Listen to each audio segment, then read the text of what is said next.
The rain started at 10 o'clock that night, not the kind of rain that announces itself, the kind that simply appears, thin, cold, barely visible in headlights, turning asphalt into black glass without anyone noticing until it is already too late. At 11:38 p.m., a black government SUV merged onto Route 50 westbound, heading away from Arlington. The driver was a young Navy petty officer named Grayson, 24 years old, good record, careful hands. In the back seat, Admiral Harlan Rourke sat with his jacket still buttoned, his tie still straight, his hands resting flat on his thighs. He was not looking at his phone. He was not reading anything.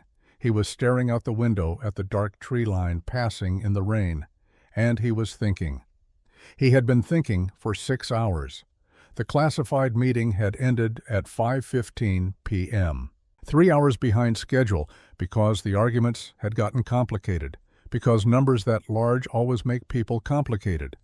$5 billion in defense infrastructure funding, routed through a private contractor with government ties so deep they had stopped being ties and started being architecture. Rourke had sat at that table and listened to men he had known for 30 years explain why the contract was necessary, why the timeline was sensitive, why the committee review could be delayed just once more.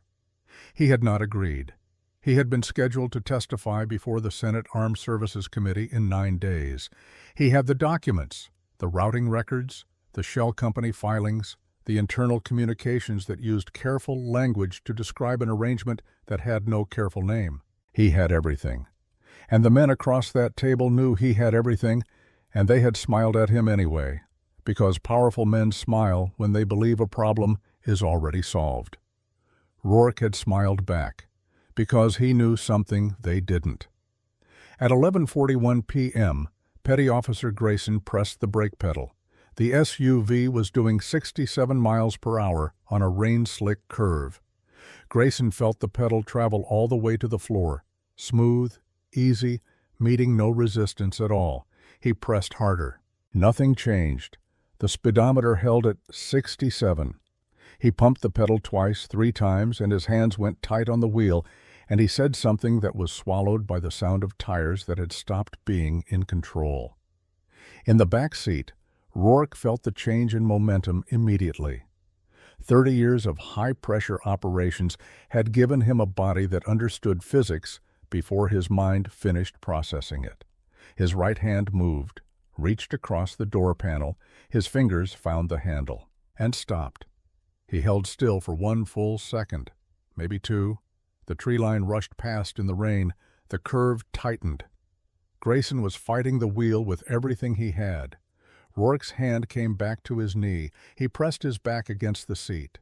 He looked forward, his jaw set. He did not fight. The SUV hit the concrete median barrier at 67 miles per hour. The driver's side folded inward like a crushed can. The impact was enormous and brief and total. And then there was only rain, and red and blue light somewhere in the distance, and the sound of a young man breathing very badly in the front seat. On the wet asphalt, stretching back along the curve, there was nothing. No black lines. No trace of a tire fighting to stop. Just rain, falling into a road that showed no evidence that anyone had ever tried to slow down. Investigators arrived within 11 minutes. They found what they expected. Shock, damage, 2 men requiring immediate medical attention. They documented efficiently.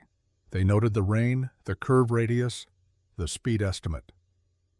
What they did not notice was that the onboard computer had recorded full brake pedal pressure at 11:41:58 p.m., maximum engagement, and that from that timestamp forward, the vehicle's speed had not changed by a single mile per hour. Full pressure, no deceleration, no skid marks. By midnight, Admiral Harlan Rourke was on a surgical table under operating lights at Arlington General Hospital. By 7 a.m., he was in the ICU on the 4th floor, breathing through a ventilator, connected to monitors tracking his heart rate, his oxygen saturation, his brain's electrical activity. The neurology team gathered at his bedside before morning rounds finished. The word they used was the one that stops rooms: coma, severe traumatic brain injury, GCS3, no response to pain stimuli. No voluntary movement of any kind. They spoke about him in the distancing language of prognosis, feeding tubes, long-term neurological care facilities, the realistic likelihood of permanent unconsciousness. They spoke about him as though he had already become a file number, a problem of resource allocation. He lay in the bed and did not move, and the ventilator breathed for him in its steady rhythm, and none of them noticed that his hands were folded at his sides with the particular stillness of a man choosing to be still. Ava came on shift at 7:15. She was 27 years old, blonde hair pulled back, calm eyes the color of winter sky, hands that never seemed to rush even when everything around them did. 4 years of nursing, the last 11 days on this specific ICU floor, which made her the newest person on the unit by a wide margin and the person no one watched very closely. She took bed 7 without comment. She read the chart at the foot of the bed while the neurology team finished their discussion. Severe TBI, coma, GCS3. She wrote nothing yet. She looked at him, at the stillness, at the way the ventilator moved his chest, at the monitors glowing above the headboard. Then she started her baseline checks, and within 2 minutes, something had begun pulling at the back of her attention like a thread caught on a nail. His oxygen saturation was 97%, not 91, not 88, which would be concerning but consistent, 97, optimal, the number you see in healthy adults at rest. His heart rate was 58 beats per minute, steady, even, no autonomic storm, no fever pattern, no irregularity. His pupils were equal and reactive to light. She checked twice.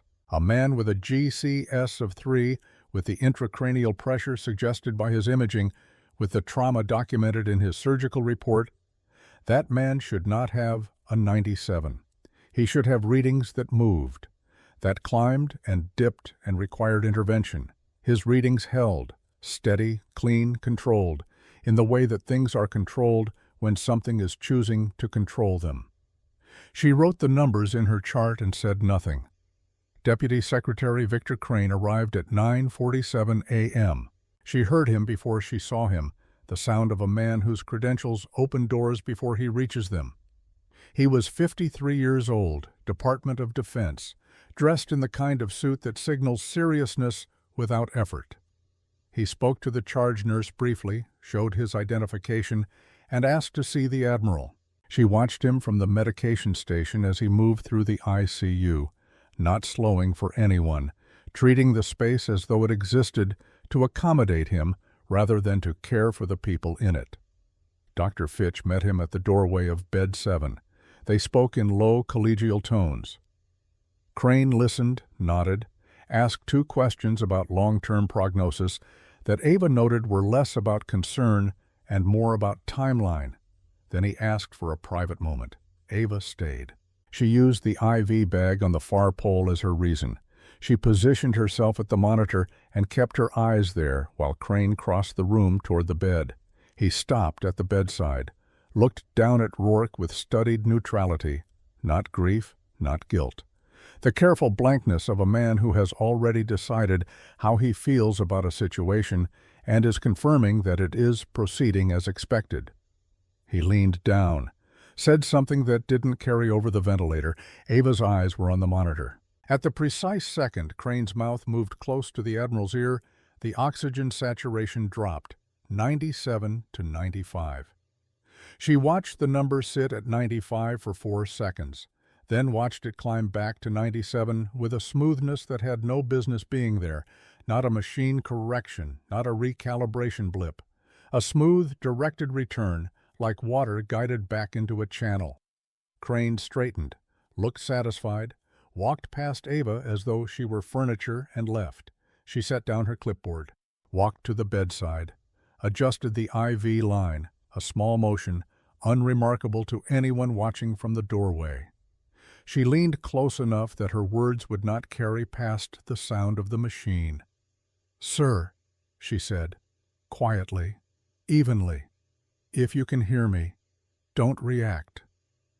The ventilator exhaled. The monitor held flat. Then, just once, a flutter so small it would have looked like nothing to anyone not staring directly at the screen, the QRS complex broke pattern. One beat, sharp and brief, a single note played out of sequence. Then the rhythm returned to its perfect, even bass line, clean as a door pulled shut from the inside. She picked up her clipboard and walked back to the station. But something had shifted in the way she was holding herself.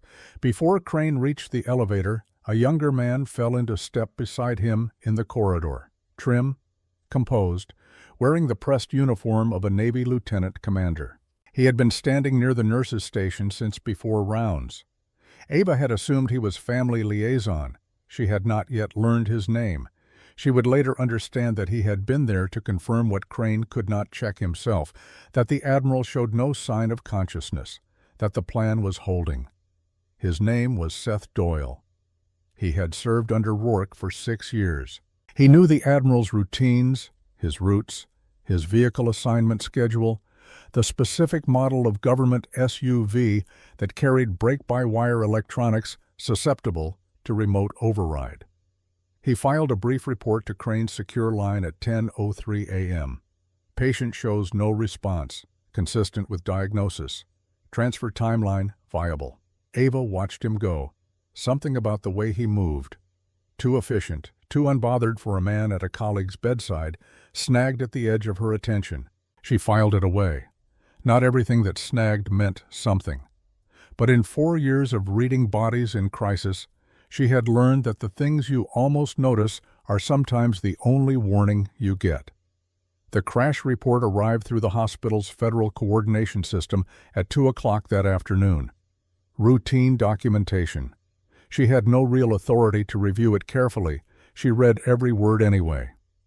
The SUV's onboard computer had recorded brake pedal engagement at full pressure, 3 seconds before impact, maximum force. The vehicle's speed at engagement, 67 miles per hour. The vehicle's speed at impact, 67 miles per hour. She checked the steering data. A small correction, 2.1 seconds before impact. A minor lane adjustment, too slight for an evasive maneuver, but consistent with an alert driver. A man who was awake, who felt something wrong and made one small automatic correction. Then nothing. No further steering, no resistance. No sign that anyone had fought what was coming. She set the report down and stared at the wall. A man with 30 years of high-pressure experience does not freeze in a mechanical emergency.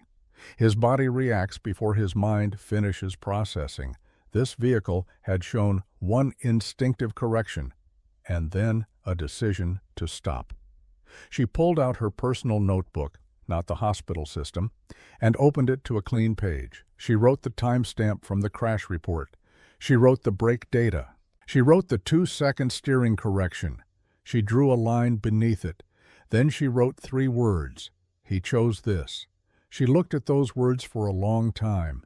Then she closed the notebook, put it in her bag, and went back to her patients, moving through the floor with the steady hands and calm eyes that people had already stopped noticing because they had decided she was simply the new girl, which was exactly what a careful person is happy to let people believe. Day 2 began the way conspiracies maintained at institutional levels always appear, not as darkness, but as administration, rounds, shift handoffs, medication schedules, the quiet professional management of a man the system had already decided was no longer a man, but a case number. Ava came back and took bed 7 again. The Admiral lay exactly as she had left him. Ventilator, monitors, hands flat at his sides, SpO2 at 97, heart rate at 58. The stability of perfect health wrapped inside the diagnosis of catastrophic brain damage. She did her checks. She documented her numbers. She watched. That morning, during the 90-second window, when the room was empty between the night nurse's departure and her own arrival, she adjusted the position of the bedside monitoring camera, a small rotation, 11 degrees, just enough to capture the full space between the bed rail and the wall, enough to show the face of anyone leaning close to the man in the bed. She used a power cable reroute as cover. Routine. Nobody questioned routine. She also flagged Bed 7 in the hospital security system under a family escalation welfare notation, a standard code that automatically activated active monitoring from the security station down the hall. The camera feed was now being watched in real time. She had not told anyone why. She had simply used the system the way it was designed to be used. Before she applied any test to Rourke that morning, she sat for a moment at the bedside and thought about Dr. Gerhard Brandt. She had met him during the 18 months she spent attached to the U.S. military hospital at Ramstein Air Base in Germany. A quiet man, precise in everything, who had shown her a specific pressure point below the mastoid bone, not painful, not invasive, but exact enough to produce an involuntary respiratory response in a genuinely unconscious patient, and a controlled response in one who was not. She had used it once before. A Special Forces sergeant brought in after 11 days in hostile custody, presenting as deeply unconscious. GCS-4. The pressure point had produced a response that was deliberate, measured, unmistakable. He had been awake the entire time, gathering information, waiting for the right window. He had made it out. She had never published the case. She had kept the technique the way you keep certain knowledge, not expecting to use it again, but understanding that it had permanently changed the way she looked at stillness. She was looking at Bed 7 very differently now. She placed 2 fingers gently below Rourke's right mastoid bone. "If you can hear me," she said quietly, "change your breathing, just once." 3 seconds of nothing. Then the ventilator waveform shifted. A fraction, not enough to trigger any alarm, just enough to show that someone had chosen to do it. She removed her hand, straightened the blanket, walked back to her station, and opened her notebook. The thread had become a certainty. Victor Crane arrived at 2:17 p.m. He moved directly to the room with the step of a man who no longer considers his access a question. He carried a folder. Present. The way props are present when someone wants to appear occupied with legitimate business. He spoke with Fitch for 4 minutes outside the room. Ava counted. She heard the shape of it even when she couldn't catch every word. Prognosis, timeline, transfer window. The bureaucratic vocabulary of a decision built somewhere else, now being dressed in official language. Crane entered the room. Ava was at the IV pole, routine, invisible. Crane stood at the bedside and leaned forward slightly. He spoke. His words didn't carry over the ventilator, but Ava's eyes were on the monitor. The line climbed. Not a spike, not a medical event. A quiet elevation, 5 beats above baseline, the kind of number that means nothing in isolation and everything in context. It held there for 3 full seconds. Then it descended with unhurried precision, as though guided by a hand no one in the room could see. Crane straightened, picked up his folder, left. When the corridor was empty, Ava moved to the bed. "If you just heard that, don't react." She said it without inflection, without urgency. The monitor gave him 1 beat above baseline, just 1, a period at the end of a sentence. Then flat again. She understood. She went back to her chart. Outside, she watched Doyle fall into step with Crane as they moved toward the elevator.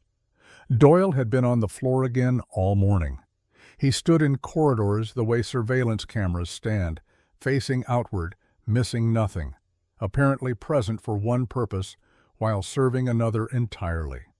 She returned to her notebook and wrote his name at the bottom of a fresh page. No annotation, just the name. Doyle. Sometimes you write a name before you fully understand why. That evening, she found Dr. Fitch alone in the physician's lounge, a cup of coffee going cold in front of him, staring at the middle distance with the expression of a man whose arithmetic kept coming out wrong. Ava sat across from him. She didn't bring her chart. "I've seen locked-in presentations before," she said. "I know what voluntary suppression looks like on a monitor." Fitch looked at her. A long, careful look. Then the reflexes arrived, smooth, professional, rehearsed. The Admiral's injuries were consistent with imaging. The GCS scoring was documented. Protocol had been followed. Ava waited. She had learned in 4 years that silence applied with patience extracts more truth than any question. She held his gaze without pressure, without aggression, without giving him anything to push against. The denial softened, then shifted. Then, in the way of men who have been holding something too heavy for too long, Fitch began to talk. 3 days before the crash, he had received a call from an office whose number he recognized and had hoped never to see again.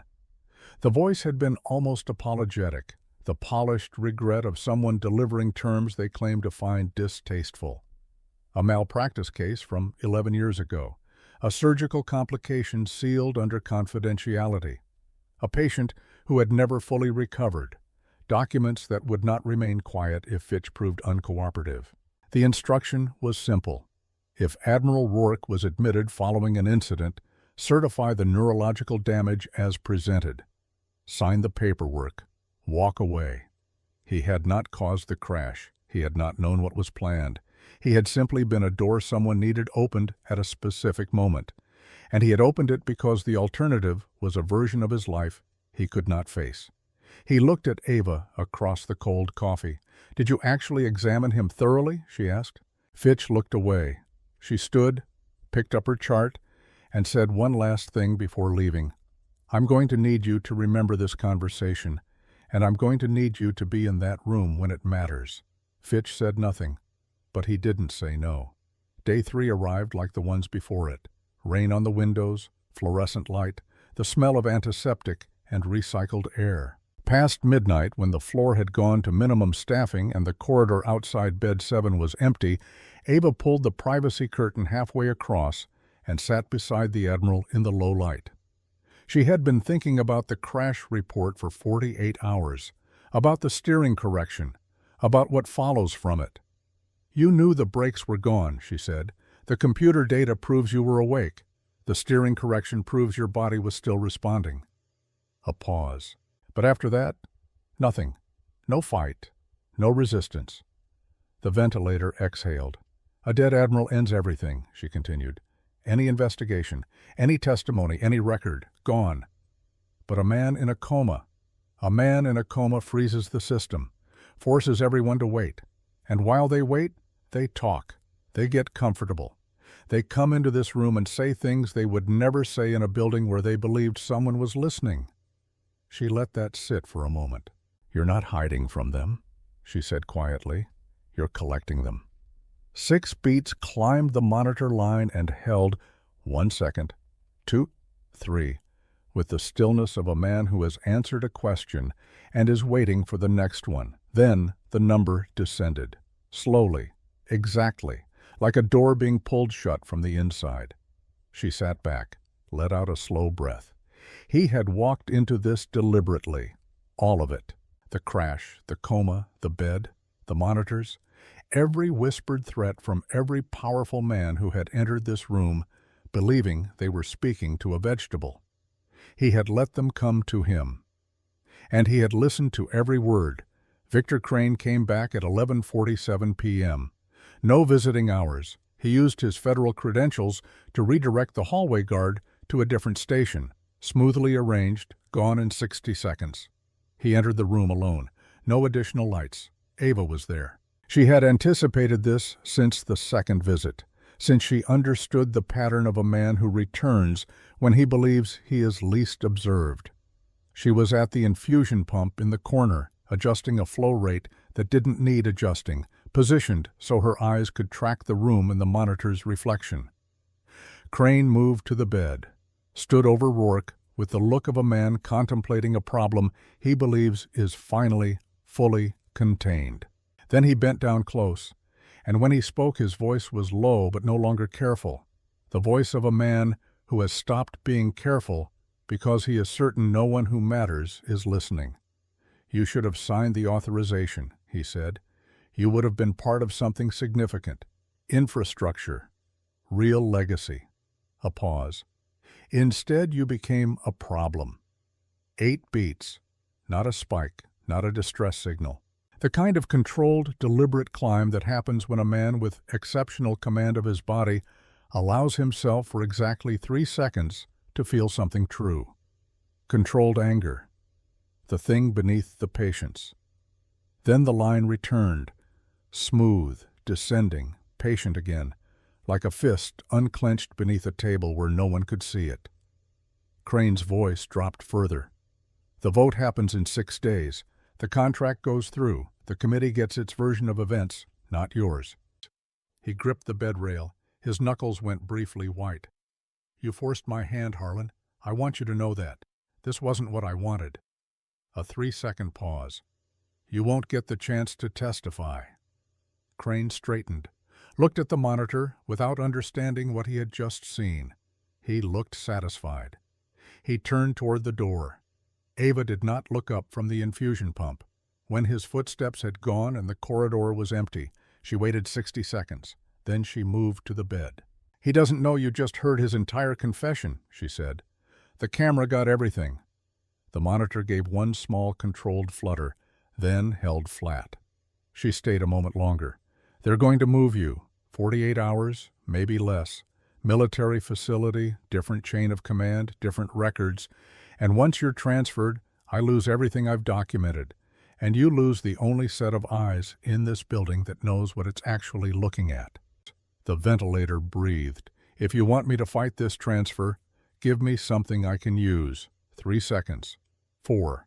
Then Admiral Harlan Rourke's right index finger moved. 1 millimeter. No tremor, no reflex jerk. A slow, deliberate, fully controlled lift.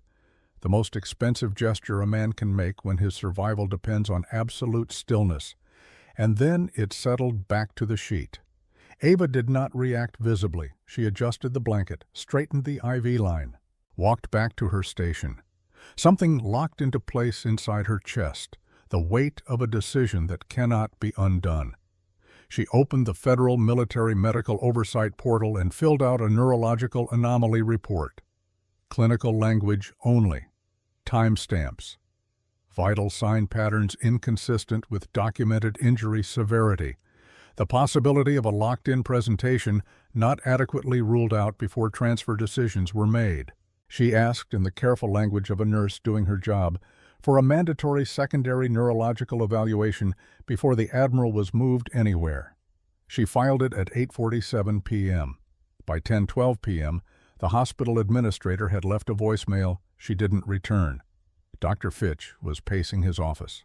And Victor Crane, notified automatically through the Federal Oversight escalation chain, was back in the ICU corridor, and, for the first time since she had watched him walk through these halls, the composure behind his eyes had cracked. He found her at the nurse's station. "You're overstepping," he said. Quiet. Cold. She didn't look up from her chart. "I'm protecting my patient. You're delaying a federal decision." She looked up then, held his gaze with the same steadiness she held everything. "Then Federal Oversight can review my report." He studied her. A longer moment than was comfortable. Something moved behind his expression, not quite recognition, not quite alarm, but the instinct of a man who has spent years reading rooms and has just noticed this one is different from what he assumed. He went into the room without another word. Behind him, through the glass, on the monitor above the bed, the heart rate climbed 5 beats. Held. Then came back down. Ava saw it. So did Crane. If he had been looking at the monitor instead of at the bed rail he was gripping. But he was not looking at the monitor. That was the difference between them. He looked at what he controlled. She looked at what was true. And somewhere down the corridor, in the security room, a recording continued.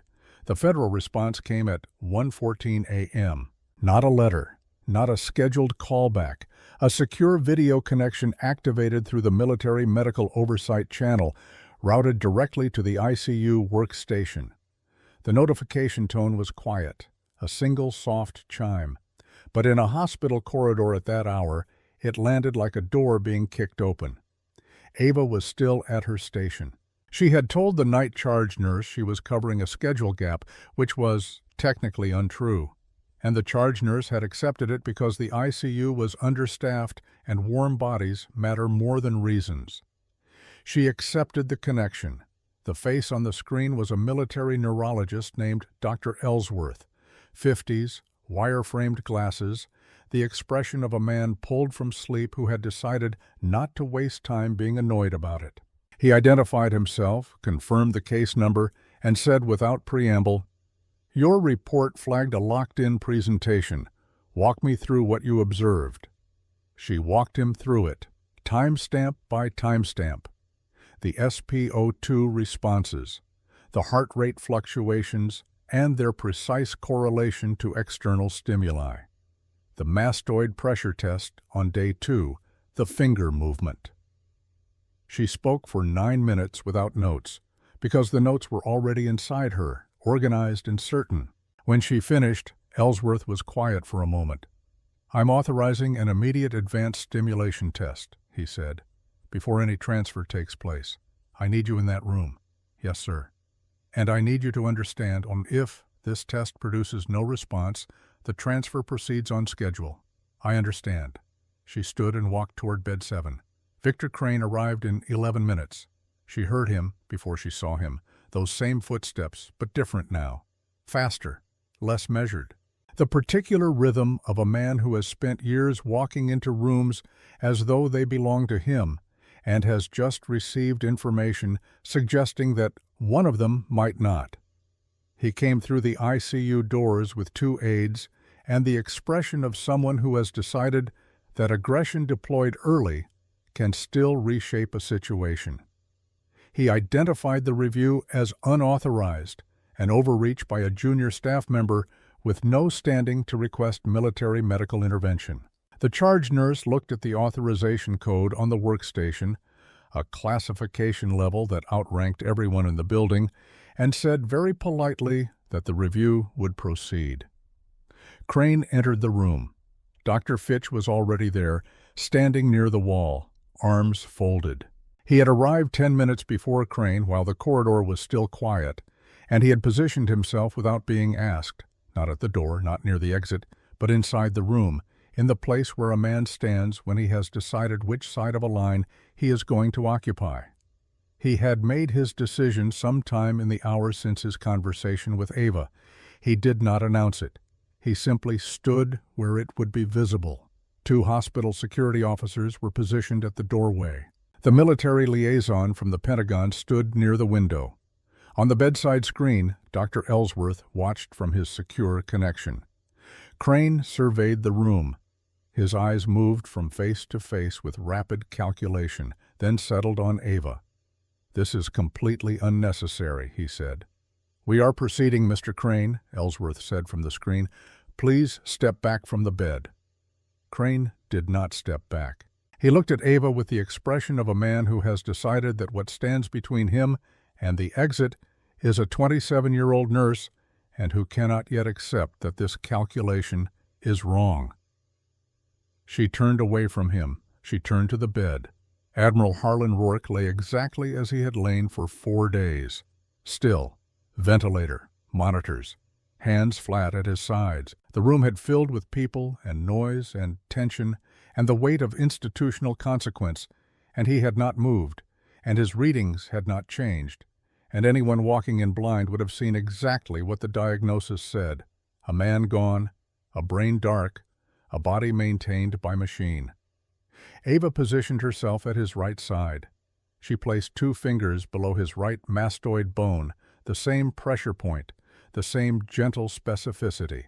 The room went quiet enough that the ventilator's rhythm seemed louder than before. She spoke clearly, not loudly, clearly.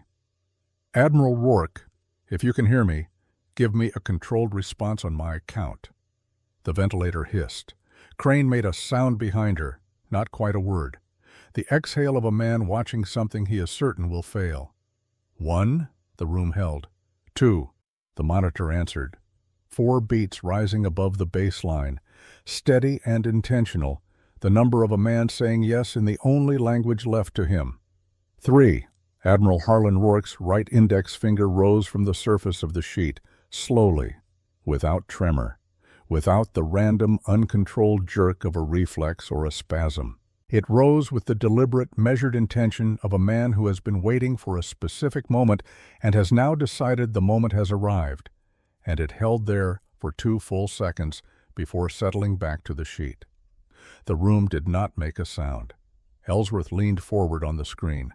"Repeat the stimulus." Ava repeated it. The finger moved again. The same slow, certain lift. The same deliberate hold. And then, with the quiet inevitability of something that was always going to arrive here, Admiral Harlan Rourke's eyelids opened. Not the wandering flutter of a man surfacing from genuine unconsciousness. Not the random movement of a damaged nervous system finding its way back. His eyes opened with direction. They moved to the ceiling light first, a single orienting glance, and then they traveled across the room slowly, taking inventory, and they stopped. On Victor Crane's face. Standing at the foot of the bed, Crane went very still. The Admiral looked at him. That was all. He simply looked, with the calm, unhurried attention of a man who has been listening for 4 days and now has nothing left to wait for. No anger visible, no triumph, no performance, just recognition. The specific, weighted recognition of a man who has known exactly what was in the room and has been patient enough to let it reveal itself completely. The color left Crane's face the way heat leaves a room when a window is opened, gradually then completely. Ellsworth's voice came through the screen. "Admiral, can you hear us?" The answer came not from his mouth, but from the monitor, one beat, clean and deliberate, rising above the baseline like a hand raised in a room where no one expected him to have hands anymore, then settling. 40 seconds of silence passed. Then Rourke's voice came, rough, raw from the ventilator, but carrying underneath it the bedrock of something that 4 days and a highway and a man like Crane had not touched. He said one word. "Doyle." The military liaison looked up sharply. One of the security officers at the door moved immediately into the corridor. Seth Doyle had been standing at the nurse's station with the posture of a loyal aide maintaining a vigil, hands folded, face arranged in the careful expression of concerned professionalism, the same posture he had held every day for 4 days. He heard the sounds from the room. He understood what they meant. He made the calculation, quickly and incorrectly, that there was still time to manage the information. He was 2 steps toward the elevator when the security officer's hand closed on his arm. He stopped. He did not run. People who have spent years inside systems of power understand, at the moment of collapse, that running changes nothing. He stood in the corridor and let his hands be taken and looked at the floor. And that was the end of Seth Doyle's career and the beginning of everything that followed. Inside the room, Crane moved toward the bed. 1 step, then another, the instinct of a man reaching for control of a situation his control had already left. This isn't what it... "Mr. Crane," the military liaison's voice was quiet and final. "Step away from the bed." Crane stopped. The liaison moved toward him. The second security officer entered from the doorway. And Crane, who had spent a career building systems designed to prevent exactly this kind of moment, stood at the foot of a hospital bed and looked at the face of the man he had tried to silence and found nothing left to deploy. Rourke's eyes never left him. That was what broke the composure entirely. Not the officials, not the security officers, not the camera that had been recording his visits since the second day. It was the fact that the man he had spoken to in the dark, the man he had been certain was beyond hearing, had been watching him with full comprehension the entire time. That every word Crane had carefully chosen for the ears of a vegetable had landed precisely and completely in the mind of a man who forgot nothing. The liaison placed a hand on Crane's arm and guided him toward the door. At the threshold, Crane turned back once, looking for something. Acknowledgement, perhaps, that the plan had nearly worked, that it had been close. He did not find it. Rourke was no longer looking at him. He was looking at the ceiling, breathing with deliberate effort, returning to himself from a very long distance. The door closed. One of the investigators asked Rourke the question the room needed answered. How had he ensured the evidence would survive? If he had died? If no one had seen past the diagnosis? Rourke's eyes moved to Ava before he answered. He looked at her the way you look at something you had calculated as a possibility and are now confirming as a fact. He spoke in fragments, each word costing something. 4 weeks before the crash, he had built a file package, financial records, classified meeting minutes, the full paper trail of the contract's funding architecture. He had encrypted it and uploaded it to a dead man's switch, a protocol set to trigger automatic transmission to Senator Patricia Webb's secure Senate server under 3 conditions: his death, his transfer to any federal military facility outside civilian oversight, or 72 hours without manual authentication from him.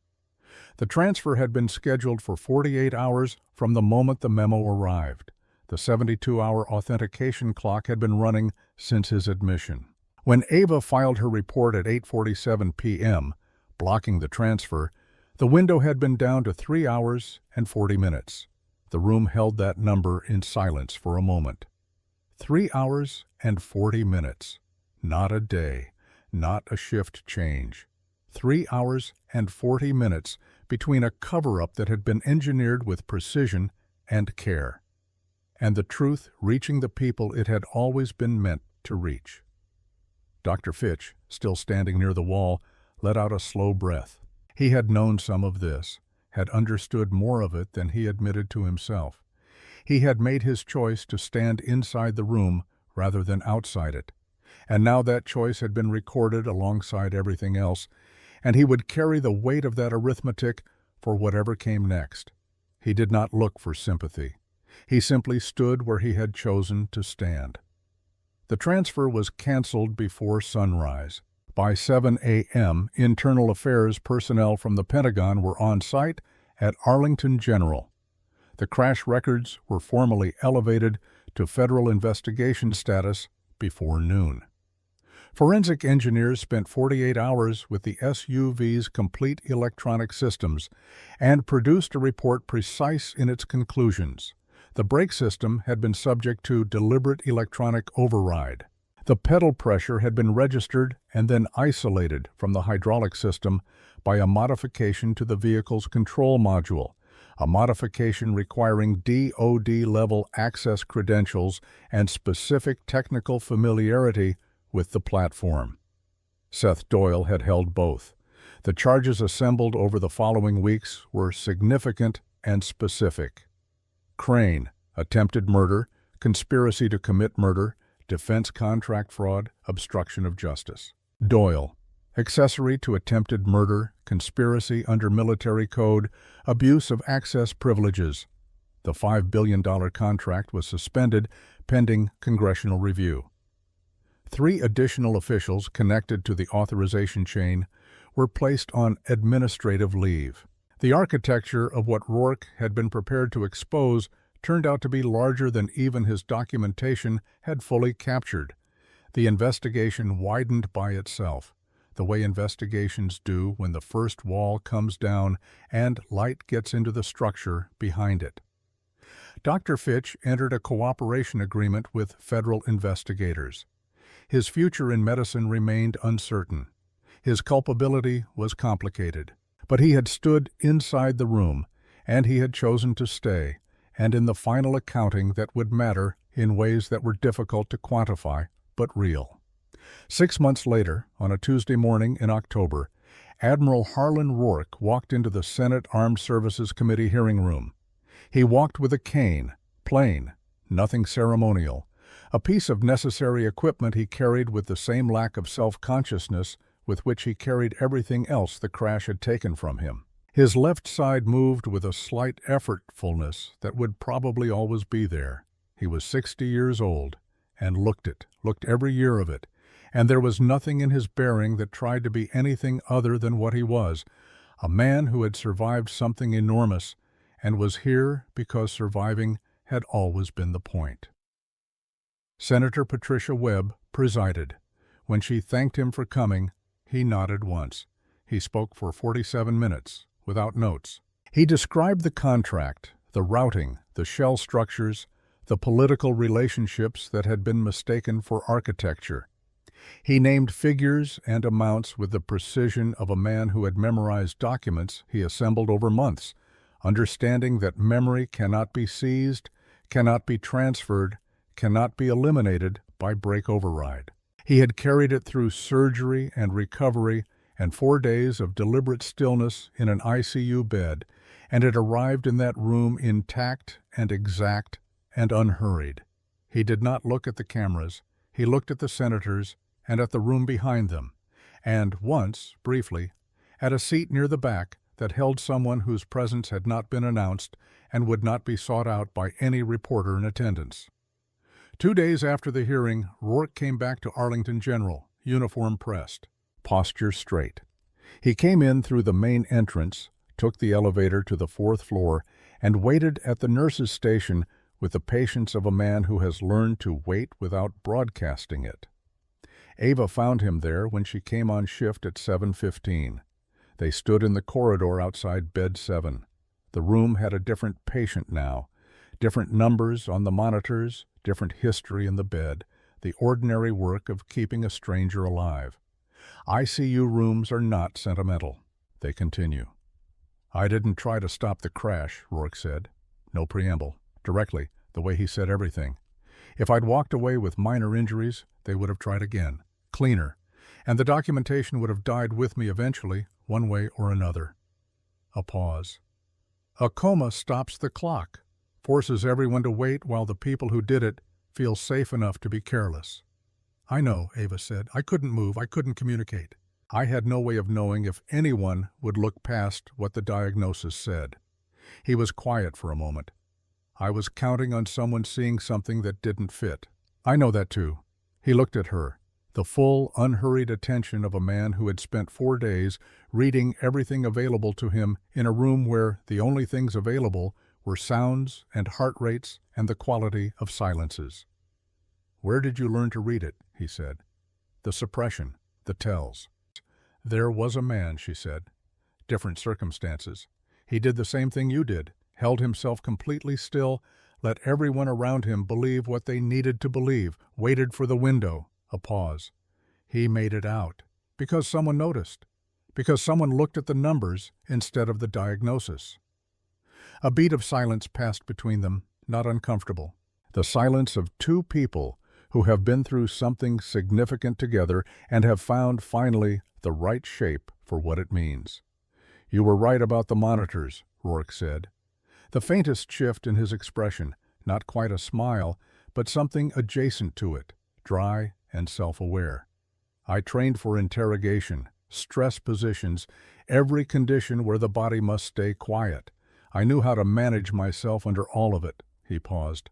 "I forgot that hospital monitors are specifically designed to detect exactly that kind of control."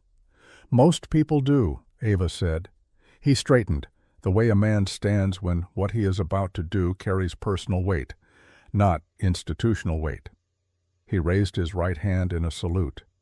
Not crisp, not ceremonial, not performed for the hallway, just precise. The gesture of a man who means it and needs no audience to mean it. Ava looked at him. Then she nodded once, the same nod she gave everything that mattered. Not small, not dismissive, final. The nod of someone who has never needed a room's acknowledgement to know the value of what she did. Rourke lowered his hand. He reached into his inside jacket pocket and set a small sealed envelope on the nurse's station counter. He did not explain it. He walked toward the elevator. His cane made a quiet, even sound on the linoleum. The elevator opened. He stepped in. The doors closed. Ava picked up the envelope and opened it. Inside was a single page, folded once. "The committee has identified a second contract. Different state, same structure. Larger. I know the right people if you're willing to be in a room with them. There is no obligation. There is no script. Just someone who needs to be looked at carefully by someone who knows what to look for. HR." She read it once. Then she read it again. She sat with it, not long. Maybe 10 seconds, the length of a breath held and then released. Outside the window at the end of the corridor, the October morning was gray and still, the kind of day that asks nothing of anyone. She thought about a sergeant at a military hospital in Germany who had held himself perfectly still for 11 days while people around him decided his story for him. She thought about a finger lifting 1 millimeter from a hospital sheet in the middle of the night. She thought about what it costs a man to build a trap that requires him to nearly die inside it, and to do it anyway, because he has calculated that the alternative is worse. She thought about what it means to be the person someone like that is counting on, not knowing your name, not knowing your face, only knowing that somewhere in a building full of people trained to see what they expect to see, there might be one person still looking at what was actually there, 10 seconds, maybe 12. Then she folded the letter and put it in her pocket and picked up her clipboard and walked back toward the rooms that needed her. Her eyes already moving to the next monitor, the next set of numbers, the next patient whose story might not be what anyone had decided it was. Behind her, in bed 7, the monitor ran its clean, flat line in the low light. Steady, patient. Waiting for whoever came next and whatever truth they carried. The ventilator breathed on. The corridor held its quiet. And Ava moved through it, without announcement, without waiting for anyone to notice, the way she moved through everything that mattered.